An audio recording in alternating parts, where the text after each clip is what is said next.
Mapagpalang araw po sa ating lahat. Ang aking ibabahagi po ay ang pangbinyag sa mga gamit. Okay po. Bago nyo po binyagan ng isang gamit o isang amulet, anting-anting mutya, ay dapat po kinakailangan ay buhay ang isang gamit. Ano po, bago nyo po siya binyagan. Kasi po useless po ang pagbibinyag mo ng isang gamit kung yun po ay hindi buhay. Narito naman po ang pambinyag sa mga gamit. Yan po. Yan po. Ego ti baptize. Iliap makmamitam. Maim po maim. Poderum Christum Pater Filium Verbum Spiritum Omnipotentem Pactet Ego Iglis Hub Tilabati.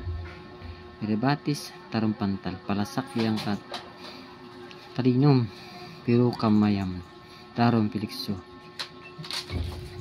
vitum burum mixed in nomine Patris et Spiritus Sancti. Kaya binibinyagan ko na maging magaling sa bala at patalim, maging sa lahat ng bagay. Yan po, habang binabanggit nyo po ay binimisakan nyo po ng lana or tubig na mayo or ano po, holy water.